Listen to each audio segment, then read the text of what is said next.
Shalom Bapak Ibu, Saudara sekalian yang saya kasihi di dalam Tuhan Yesus Kristus. Beberapa minggu yang lalu kita sudah memperingati hari kenaikan Tuhan Yesus ke surga. Melalui kenaikan Tuhan Yesus ke surga, Tuhan berjanji bahwasanya Tuhan akan meminta kepada Bapa seorang penolong untuk setiap kita orang percaya. Dan hari-hari ini kita sedang memperingati hari Pentakosta, hari di mana Roh Kudus dicurahkan untuk setiap kita. Untuk menolong setiap kita, menjalani kehidupan iman percaya kita, supaya setiap kita dimampukan untuk tetap hidup di dalam iman kita, sampai Tuhan Yesus datang kali yang kedua, Bapak Ibu Saudara sekalian. Oleh sebab itu pada kesempatan saat ini, firman Tuhan saya berikan judul Sang Penolong. Kita akan membaca kebenaran firman Tuhan yang terdapat di dalam Yohanes 14 ayat 16 sampai yang ke-18. Begini firman Tuhan, aku akan minta kepada Bapa dan ia akan memberikan kepadamu seorang penolong yang lain, supaya ia menyertai kamu selama-lamanya, yaitu Roh kebenaran. Dunia tidak dapat menerima dia, sebab dunia tidak melihat dia dan tidak mengenal dia. Tetapi kamu mengenal dia, sebab ia menyertai kamu dan akan diam di dalam kamu. Aku tidak akan meninggalkan kamu sebagai yatim piatu, aku datang kembali kepadamu. Hal yang luar biasa yang kita bisa pelajari dari kebenaran firman Tuhan ini, bahwasanya Tuhan memberikan penolong untuk kita boleh tetap teguh, tetap tinggal di dalam iman percaya kita. Tuhan memberikan penolong yang akan tinggal di dalam kehidupan kita, yaitu Roh Kudus. Oleh sebab itu Bapak Ibu, penting sekali dalam kehidupan kita, orang percaya, dalam kehidupan iman Kristen kita, untuk bersekutu dengan Roh Kudus. Karena Roh Kudus inilah yang akan menolong kehidupan kita, supaya ketika Tuhan nantinya datang kembali kali yang kedua, iman percaya itu tetap ada di dalam kehidupan kita. Iman percaya kita tetap teguh di dalam Tuhan kita Yesus Kristus. Oleh sebab itu firman Tuhan berkata, Tuhan tidak akan membiarkan kita sebagai yatim piatu. Artinya Tuhan tidak membiarkan kehidupan kita sendirian di dunia ini. Ada seorang penolong. Kehadiran Roh Kudus di dalam kehidupan setiap kita orang percaya itu sangatlah penting. Karena dengan Roh Kudus tinggal di dalam kehidupan kita, maka Roh Kudus akan mengerjakan kehendak Bapa di dalam diri kita. Sampai nantinya ketika Tuhan datang kali yang kedua, setiap kita didapati sebagai pribadi-pribadi yang berkenan di hadapan Tuhan. Pribadi-pribadi yang sudah diubahkan seturut dengan kehendak Tuhan. Oleh sebab itu, dalam kehidupan kita, orang-orang percaya, di dalam kita menjalani kehidupan iman rohani kita, penting sekali kita mengalami persekutuan bersama dengan Roh Kudus. Supaya kehidupan kita benar-benar mengalami damai sejahtera yang daripada Tuhan. Sebab firman Tuhan di dalam Yohanes 14 ayat yang ke-27 dikatakan begini, damai sejahtera ku tinggalkan bagimu, damai sejahtera ku berikan kepadamu, dan apa yang ku berikan tidak seperti yang diberikan oleh dunia kepadamu. Janganlah gelisah dan gentar hatimu. Puji nama Tuhan Bapak Ibu Saudara sekalian, bahwasanya Tuhan ketika Tuhan naik ke surga, damai sejahteranya diberikan untuk setiap kita. Dan itu tidak kita peroleh di dunia ini. Itu hanya kita peroleh ketika kita mau bersekutu di dalam persekutuan bersama dengan Roh Kudus.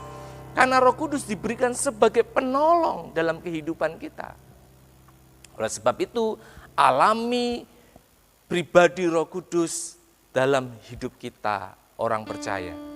Maka apa yang dijanjikan Tuhan, damai sejahtera itu akan tinggal di dalam kehidupan kita.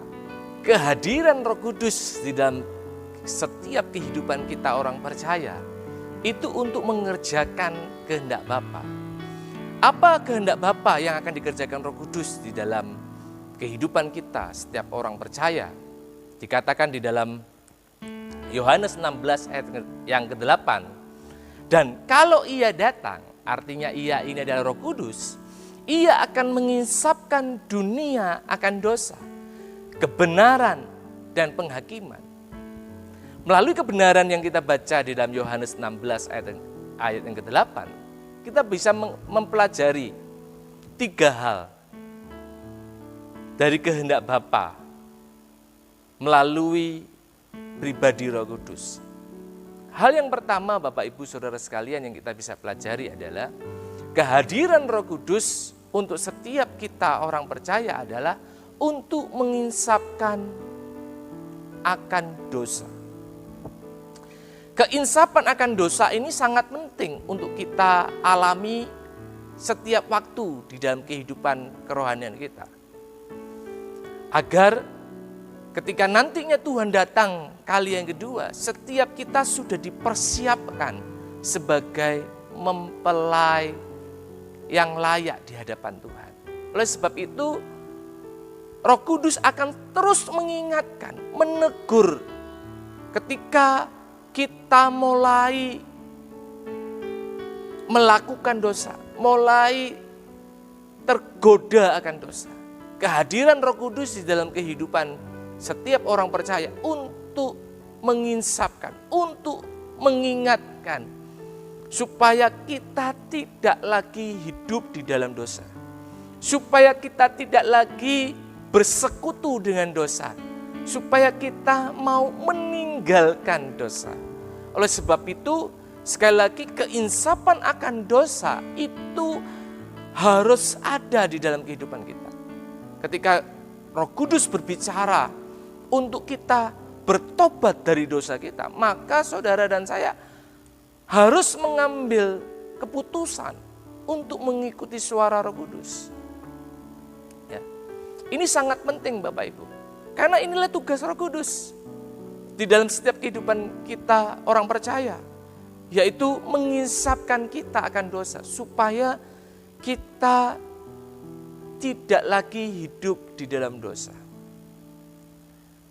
Bersekutu dengan Roh Kudus ini sangat penting, karena pribadi Roh Kudus inilah yang diberikan sebagai penolong untuk kita tidak lagi hidup sama seperti dulu sebelum kita mengenal Tuhan.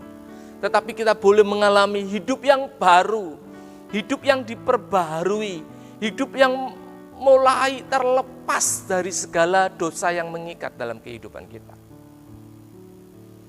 Penting Bapak Ibu, hari-hari ini menjelang kedatangan Tuhan kali yang kedua, kita memiliki kepekaan untuk kita mendengar suara Roh Kudus.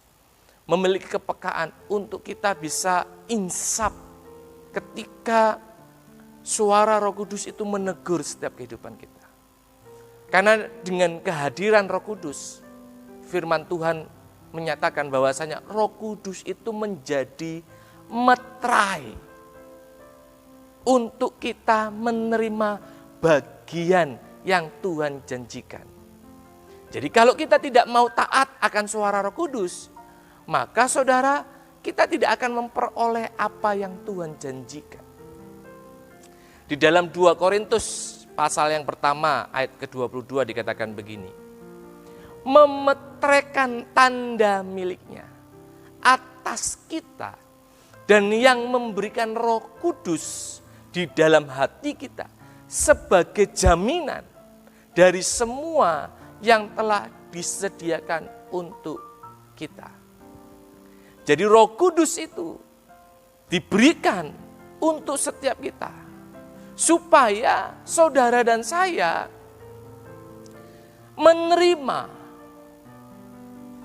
menerima apa yang Tuhan sediakan bagi kehidupan kita. Oleh sebab itu bersekutulah dengan Roh Kudus. Hiduplah dengan pimpinan Roh Kudus. Karena ketika kita mau dipimpin oleh Roh Kudus, maka kita akan dibawa kepada kehendak Tuhan, rencana Tuhan, dibawa kepada pemulihan yang daripada Tuhan.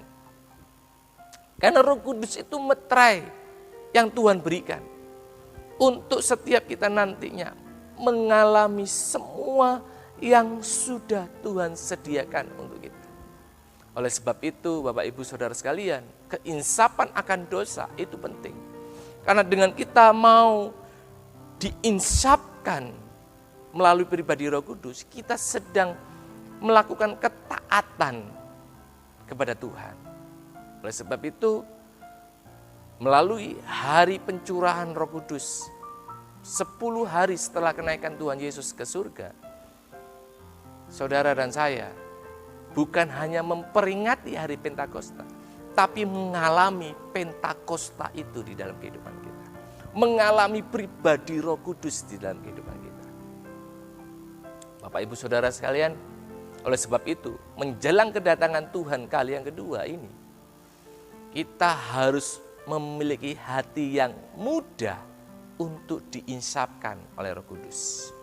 Jangan mengeraskan hati kita. Ketika Roh Kudus menegur, ketika kita berbuat dosa atau kesalahan, cepat mau insap. Jangan menjadi pribadi-pribadi yang keras hati, sehingga kita tidak mau mendengar suara Roh Kudus. Karena ketika kita tidak mau mendengarkan suara Roh Kudus, maka kita sedang mendukakan Roh Kudus. Jangan kita mendukakan Roh Kudus. Karena ketika kita mendukakan Roh Kudus, maka tidak ada jalan lagi, saudara, untuk kita dipimpin kepada kehendak Tuhan. Hanya pribadi Roh Kudus yang mampu menolong kita, supaya kita ini tetap di dalam rencana dan kehendak Tuhan. Dengan pimpinan Roh Kudus, kita dipimpin, dituntun untuk mengalami segala sesuatu yang sudah Tuhan sediakan untuk saudara dan saya. Untuk kita hidup di dalam damai sejahtera Tuhan yang Tuhan tinggalkan. Karena dosa itu menghilangkan damai sejahtera. Oleh sebab itu, kehadiran Roh Kudus itu untuk memimpin kita kepada kekudusan. Memimpin kita pada kehendak Tuhan. Supaya damai sejahtera yang Tuhan tinggalkan untuk setiap orang percaya itu benar-benar kita alami. Oleh sebab itu, kita harus dengar-dengaran akan pribadi Roh Kudus dalam kehidupan ini. Jangan sampai kita mendukakan Roh Kudus. Karena kalau kita baca, nanti Bapak Ibu bisa baca di dalam Efesus 4 ayat yang ke-25 sampai 31. Itu adalah hal-hal yang dapat mendukakan Roh Kudus. Dusta, kebencian, perkataan kotor, kepahitan, kegeraman, kemarahan, pertikaian, fitnah, dan segala kejahatan yang tetap kita lakukan. Itu lama-kelamaan, itu akan membuat Roh Kudus berduka. Itu yang akan membuat kita tidak dapat lagi mendengar pimpinan Roh Kudus. Oleh sebab itu, saudara, di hari-hari ini milikilah kepekaan untuk kita mendengar, untuk kita menginsapi ketika kita jatuh di dalam dosa. Ketika kita melakukan dosa dan Roh Kudus menegur setiap kehidupan kita, segera insapi. Bertobat. Karena Roh Kudus itu menjadi jaminan kita untuk menerima apa yang Tuhan janjikan. Termasuk jaminan untuk kita nantinya mengalami perjumpaan ketika Tuhan datang untuk kali yang kedua. Sebab itu, kita harus memiliki hati yang mudah untuk diingatkan oleh Roh Kudus. Hati yang mudah untuk diubah oleh kuasa Roh Kudus. Menjelang kedatangan Tuhan yang kali yang kedua ini. Ini penting Bapak Ibu. Kita bisa belajar dari kisah Daud dan Saul. Bagaimana kedua raja ini pernah berbuat kesalahan. Tapi yang membedakan itu sikap hati mereka.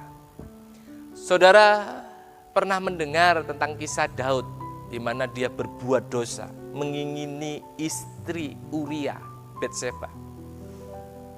Dan singkat cerita, keinginan yang begitu kuat sehingga Daud punya rencana yang begitu jahat untuk Uria, dan akhirnya pun Uria terbunuh karena siasat kejahatan Daud.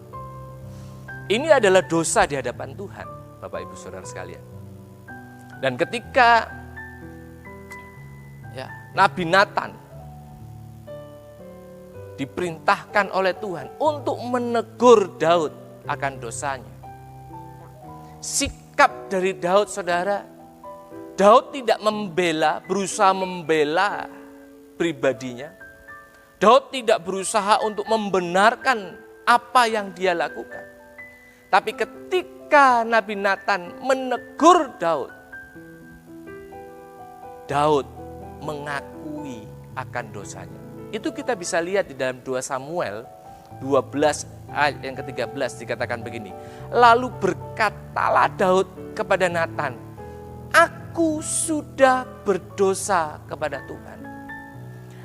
Ada keinsapan dari diri Daud ketika dia ditegur oleh Tuhan melalui hambanya Nabi Nathan.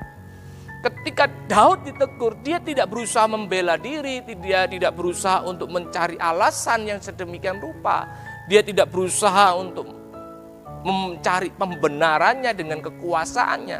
Tetapi dengan kerendahan hati, Daud berkata, "Aku telah berdosa kepada Tuhan."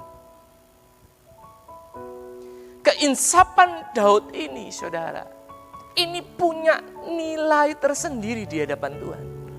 Sehingga di dalam ayat ini Nathan berkata begini, "Tuhan telah menjauhkan dosamu itu, engkau tidak akan mati." Keinsapan, kesadaran Daud akan perbuatan dosanya tidak membawa kematian bagi dirinya. Walaupun tetap ada keadilan Tuhan di dalam penghukuman terhadap Daud. Tetapi dosa yang dia perbuat itu tidak membawa kematian. Kenapa? Karena ada keinsafan. Hati Daud tidak dikeraskan. Tapi hati Daud menyadari dia telah berbuat dosa. Oleh sebab itu ketika Nathan menegur Daud, Daud berkata, "Aku telah berdosa kepada Tuhan." Berbeda dengan Saul, Bapak Ibu Saudara sekalian. Ketika Saul melanggar perintah Allah dengan mempersembahkan korban bakaran dan keselamatan, ketika Samuel berkata, "Tunggu 7 hari, nanti aku yang akan mempersembahkan korban bakaran dan korban keselamatan."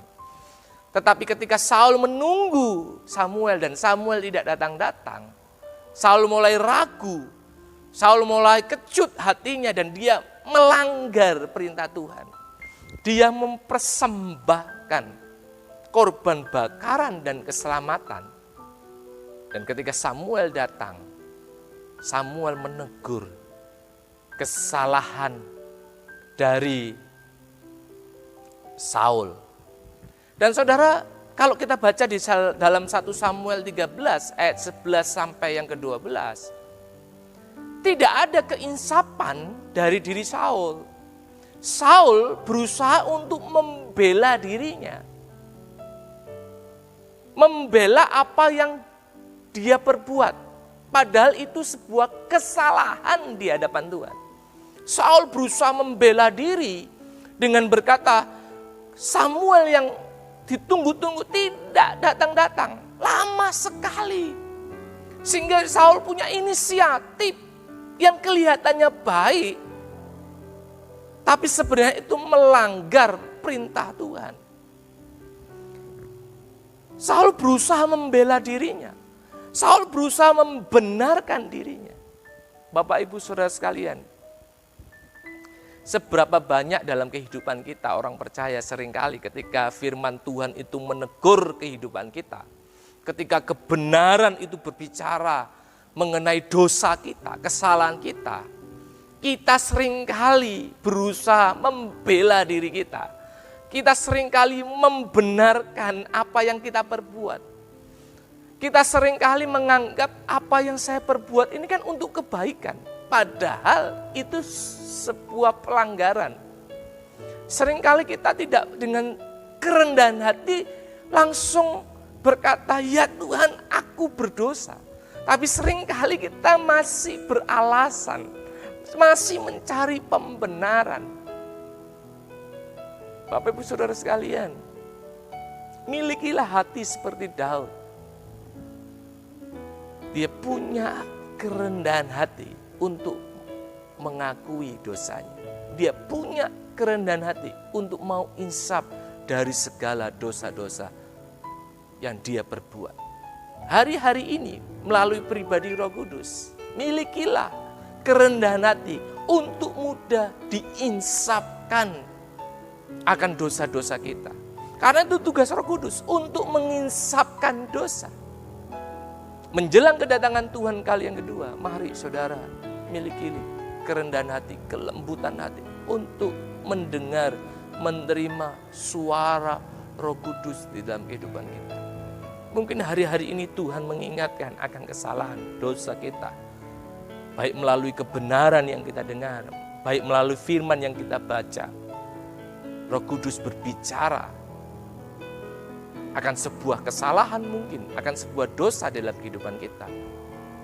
Jangan tunggu esok hari, jangan tunggu nanti. Tapi milikilah keinsapan itu dan mau mengaku dosa di hadapan Tuhan. Karena ketika kita mau mengaku dosa di hadapan Tuhan, maka damai sejahtera itu tetap akan menjadi bagian kita. Sebab dosa itu menghilangkan damai sejahtera. Tapi pertobatan itu akan mengembalikan, mendatangkan kembali damai sejahtera Tuhan yang ditinggalkan untuk setiap kita orang percaya. Kehadiran Roh Kudus dalam kehidupan kita orang percaya itu untuk memastikan kita selalu mengalami damai sejahtera di dalam Tuhan. Apapun yang kita hadapi, apapun yang kita alami, Tuhan inginkan damai sejahtera itu tetap ada di dalam kehidupan kita. Hal yang kedua, saudara, yang kita bisa pelajari dari kebenaran Yohanes 16 ayat ke-8 tadi, selain keinsapan akan dosa, Roh Kudus hadir di dalam kehidupan kita untuk kita mengalami kebenaran. Roh Kudus akan mengajarkan kebenaran melalui firman Tuhan yang kita peroleh. Tanpa Roh Kudus, maka kita tidak akan bisa mengerti kebenaran yang ada di dalam Alkitab. Tanpa Roh Kudus, kita tidak akan bisa mengerti apa yang menjadi maksud Tuhan di dalam kebenaran firman itu. Dan kehadiran Roh Kudus dalam kehidupan kita itu untuk mengajari kita, mengerti kebenaran. Supaya setiap kita dapat hidup di dalam kebenarannya Tuhan. Yohanes 14 ayat 26 dikatakan begini, tetapi penghibur yaitu Roh Kudus yang akan diutus oleh Bapa dalam namaku, dialah yang akan mengajarkan. Perhatikan firman Tuhan ini.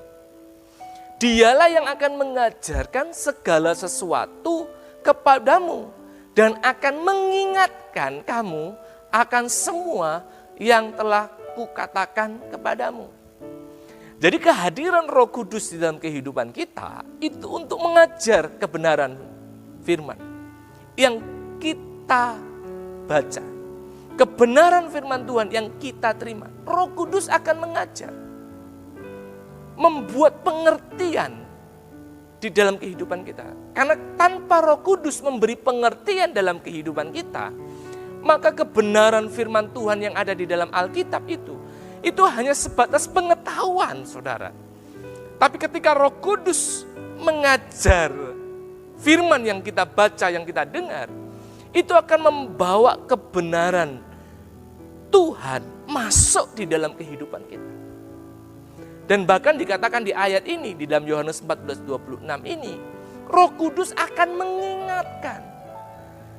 Jadi kebenaran yang kita terima, kebenaran yang kita peroleh, yang ada di dalam hidup kita, mungkin melalui pembacaan firman Tuhan, melalui kita mendengar renungan firman Tuhan, itu akan Roh Kudus ingatkan kembali di dalam kehidupan kita ketika kita mungkin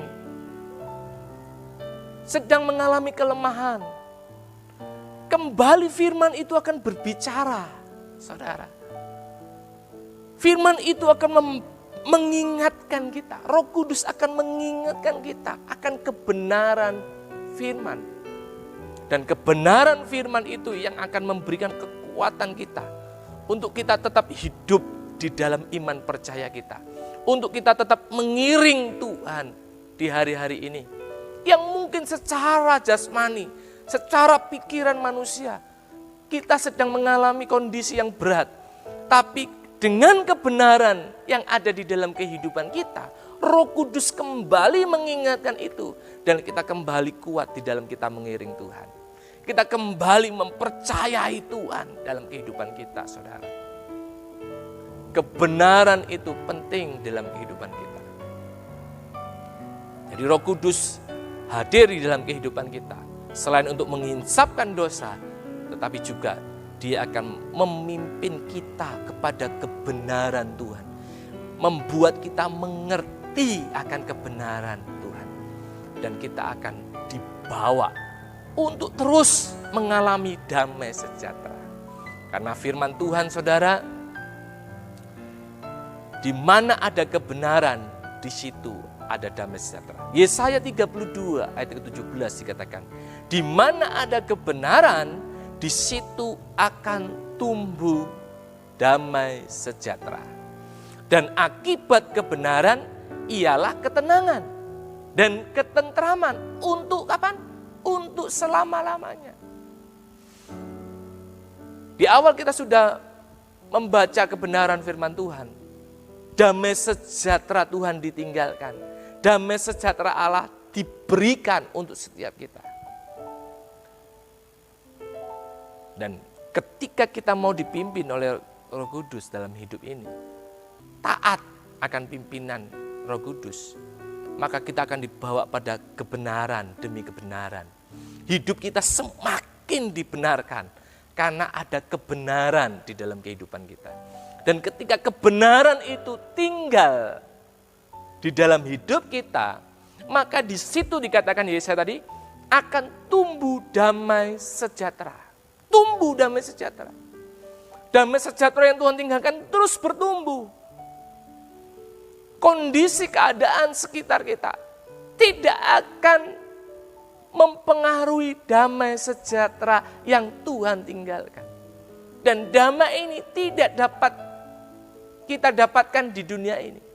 Hanya kita dapatkan kalau di dalam hidup kita ada kebenaran.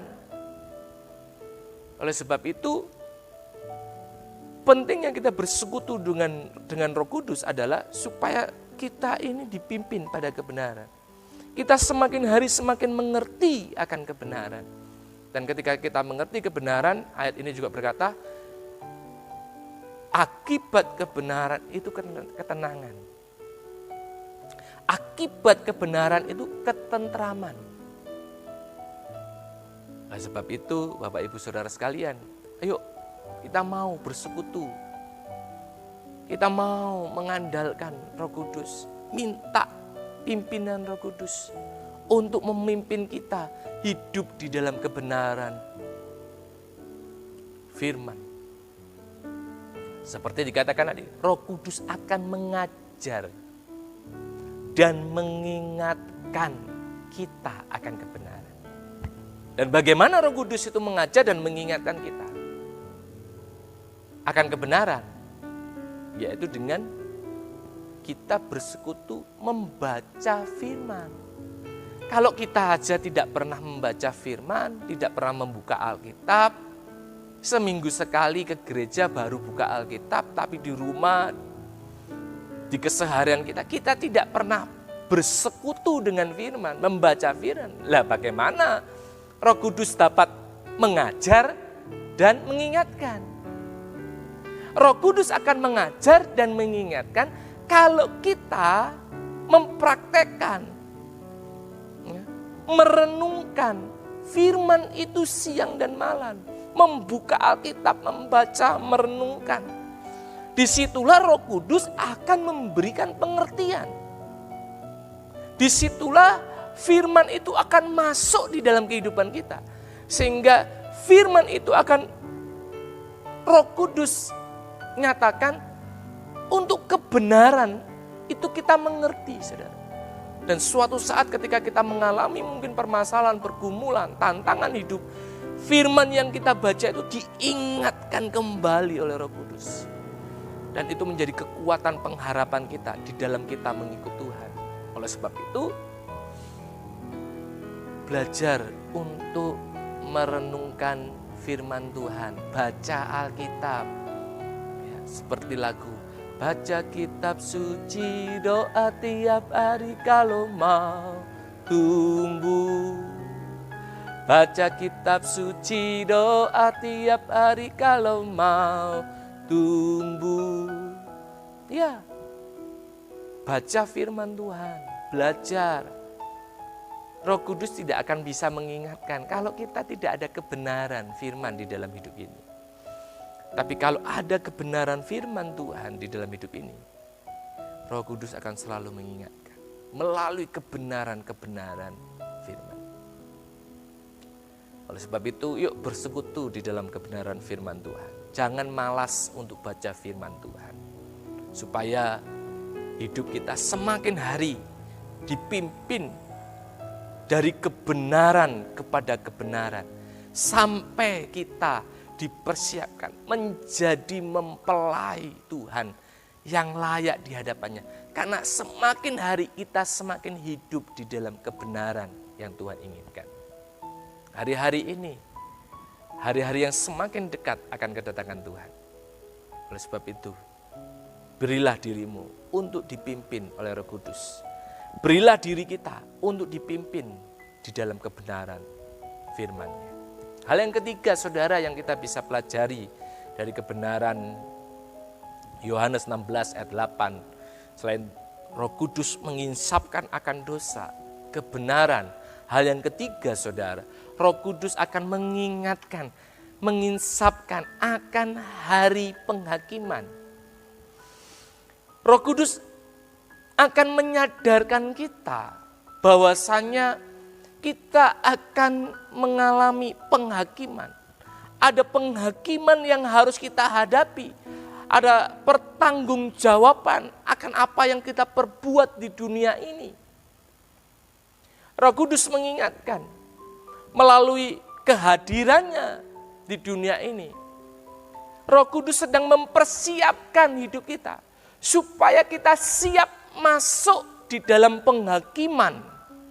Karena dunia ini akan berakhir. Dunia ini akan the end, selesai, saudara. Dan ketika dunia ini selesai, maka kita akan masuk pada sebuah penghakiman daripada Tuhan. Dengan kehadiran Roh Kudus di dalam kehidupan kita sebagai penolong. Itu untuk memastikan kita ini siap menghadapi penghakiman. Ketika penghakiman itu dimulai, penghakiman itu datang, saudara dan saya harus siap.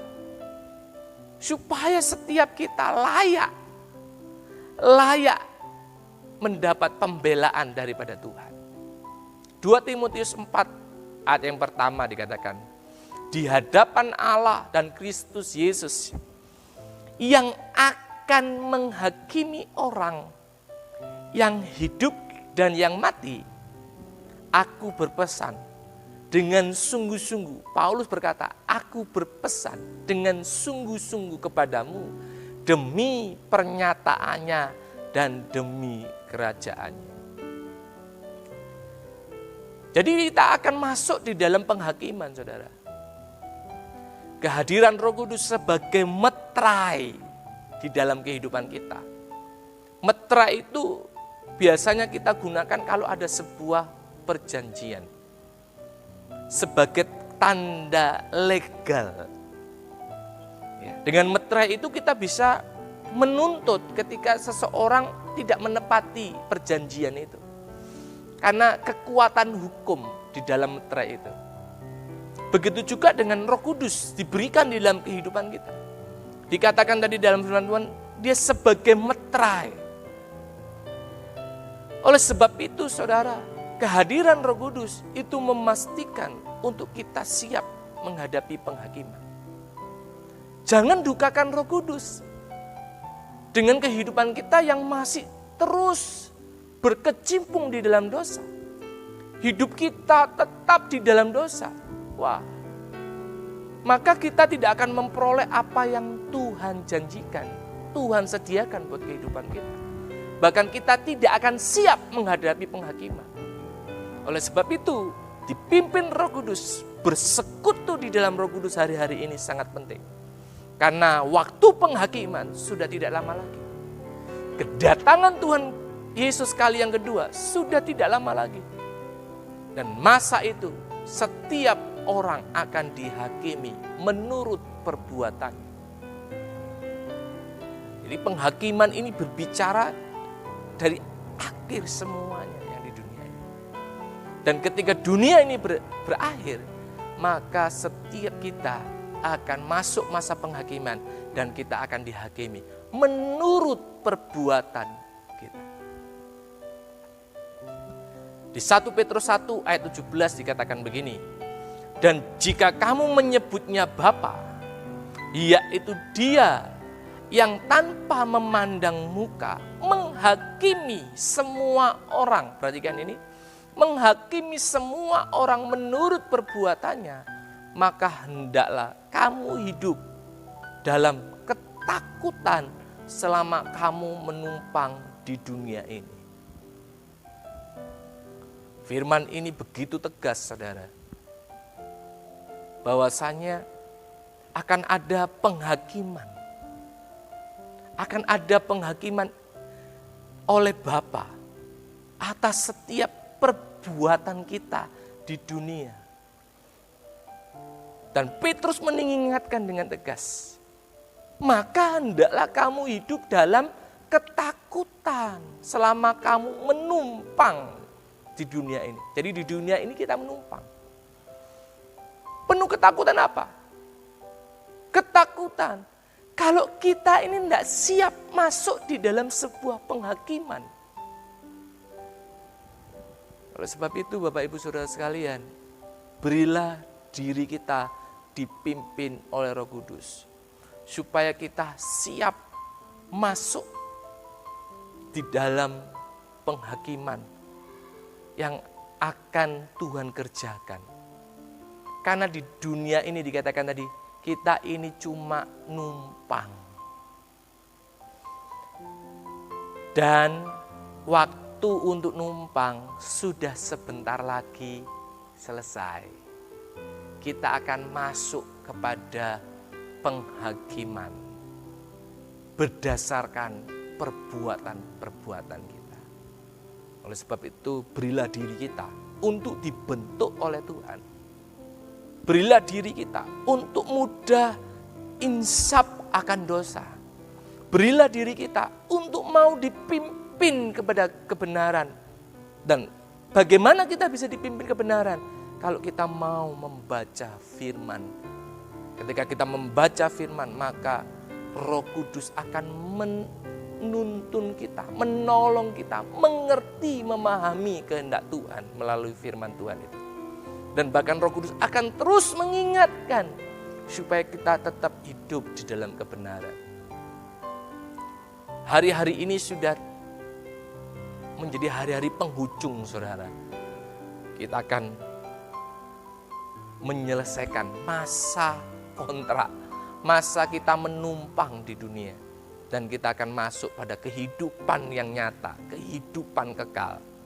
Dan pilihannya ada dua. Apakah kita mau hidup kekal di surga atau kita hidup kekal di neraka? Itulah hidup kekekalan. Dan penghakiman itu menentukan, saudara. Menentukan apakah kita layak untuk kita hidup dalam hidup kekekalan di surga, ataukah kita layak untuk kita masuk kekekalan di dalam api neraka. Wahyu 20 ayat 15 dikatakan begini, dan setiap orang yang tidak ditemukan namanya tertulis di dalam kitab kehidupan itu, ia dilemparkan ke dalam lautan api itu. Wahyu mengingatkan, setiap orang yang tidak tertulis di dalam buku kehidupan, kitab kehidupan, dia akan dilemparkan ke lautan api. Saudara, Roh Kudus menjadi jaminan kita untuk kita tetap tertulis di dalam kitab kehidupan. Oleh sebab itu, berilah hidup kita hari-hari ini benar-benar dipimpin oleh Roh Kudus. Benar-benar mau diinsapkan, punya kerendahan hati untuk mengaku dosa. Jangan banyak alasan. Kalau kebenaran firman Tuhan berbicara dalam kehidupan kita, mari kita ambil keputusan untuk bertobat dari dosa kita. Mengambil keputusan untuk datang kepada Tuhan dan memohon ampun selama masih ada waktu. Karena kehidupan kita di dunia ini adalah kesempatan kita untuk kita menyiapkan diri masuk kepada penghakiman itu. Karena ketika nanti kita masuk dalam penghakiman itu tidak ada lagi kesempatan, saudara. Hari-hari ini kita ambil waktu menjadi sebuah kesempatan untuk kita diperbaiki oleh Roh Kudus, untuk kita diinsapkan, untuk kita dipimpin pada kebenaran, maka kita akan siap pada penghakiman. Baca firman Tuhan hari-hari ini, banyak bersekutu, berdoa, membangun mezbah Tuhan. Ini kesempatan. Banyak waktu kita di rumah hari-hari ini. Kerja melalui dari rumah, sekolah dari rumah, dan banyak waktu kita di rumah. Pergunakan itu untuk kita baca firman Tuhan. Pergunakan waktu kita untuk bersekutu, berdoa. Gunakan waktu yang ada itu untuk membangun mezbah keluarga. Pergunakan itu. Karena ini kesempatan. Puji nama Tuhan Bapak Ibu Saudara sekalian. Melalui kehadiran Roh Kudus untuk setiap kehidupan kita orang percaya, Tuhan mau pastikan supaya setiap kita di dalam mengiring Tuhan, damai sejahtera yang Tuhan tinggalkan itu benar-benar kita alami. Melalui pribadi Roh Kudus, penolong itu memampukan setiap kita, mempersiapkan setiap kita untuk kita boleh menjadi mempelai Tuhan. Untuk setiap kita menghadapi penghakiman itu. Dan ketika penghakiman itu datang, Tuhan akan lihat ada meterai di dalam kehidupan kita. Ada perjanjian Tuhan. Dan saya yakin hidup yang dipimpin oleh Roh Kudus, hidup yang dituntun oleh Roh Kudus, itu menjadikan kita tetap tertulis di dalam buku kehidupan. Puji nama Tuhan. Inilah firman Tuhan yang dapat saya bagikan pada setiap kita. Kiranya firman Tuhan ini menjadikan setiap pribadi, Bapak Ibu, menjadi pribadi-pribadi yang terus mau diubah, terus mau dibentuk oleh kebenaran firman Tuhan. Puji nama Tuhan, kita akan berdoa melalui kesempatan ini supaya kita tetap dikuatkan di dalam Tuhan. Kami bersyukur Tuhan buat segala kasih Tuhan dalam kehidupan kami. Melalui kebenaran firman Tuhan yang kami dengar pada kesempatan ini. Biarlah hari-hari ini, kalau ada dosa-dosa, kalau kami masih hidup di dalam dosa, kami mau memiliki keinsapan untuk kami mendengar akan segala teguran daripada Roh Kudus. Kami mau mendengar akan setiap teguran dari firman Tuhan. Dan kami mau merendahkan diri di hadapan Tuhan. Kami mau bertobat, memohon ampun di hadapan Tuhan. Dan biarlah dengan apa yang terjadi di sekeliling kami saat ini adalah kesempatan, waktu yang Tuhan berikan untuk kami semakin bersekutu di dalam kebenaran firman Tuhan. Kami semakin bersekutu di dalam kehidupan kami, dalam doa-doa kami semakin bersekutu dengan Tuhan. Supaya ketika hari penghakiman itu datang, setiap kami Tuhan mendapat kelayaan di hadapan Tuhan. Kami dilayakkan untuk kami tetap memperoleh apa yang Tuhan sediakan dalam kehidupan kami. Memberkati jemaat Tuhan dimanapun mereka berada, dalam setiap pergumulan, dalam setiap doa-doa yang dipanjatkan. Tuhan, Engkau menolong Tuhan. Karena pertolongan-Mu itu ajaib adanya. Pertolongan Tuhan itu yang mampu menolong setiap kehidupan kami. Biar setiap kami tetap dalam pemeliharaan Tuhan, dalam perlindungan Tuhan. Kami tetap di dalam naungan Tuhan. Dijauhkan dari sakit penyakit, dijauhkan dari segala wabah, dijauhkan dari segala malapetaka. Tetapi kami tetap di dalam perlindungan Tuhan. Terima kasih Tuhan, terima kasih. Sekali lagi memberkati jemaat Tuhan dimanapun mereka berada, tetap di dalam naungan kasih kemurahan Tuhan. Terima kasih Tuhan, terima kasih. Kami sungguh bersyukur buat waktu yang sudah Tuhan berikan. Dan saat ini Bapak Ibu Saudara sekalian, terimalah berkat yang daripada Allah Bapa. Kasih sayang di dalam anaknya Tuhan Yesus Kristus. Biar menyertai kita dari hari ini sampai Tuhan datang untuk kali yang kedua. Setiap kita boleh didapati sebagai mempelai Kristus yang layak di hadapannya. Dan biar setiap usaha pekerjaan kita Tuhan memberkati. Pergumulan kita Tuhan yang akan menolong. Terima kasih Tuhan Yesus, terima kasih. Kami sungguh bersyukur buat waktu yang Tuhan berikan. Biar kami tetap setia mengiring Tuhan, tetap setia mengikuti pimpinan Roh Kudus dalam kehidupan kami. Terpujilah Engkau di dalam nama Tuhan Yesus. Haleluya. Amin. Shalom Bapak Ibu, kiranya Tuhan Yesus selalu memberkati setiap kehidupan kita. Haleluya. Amin.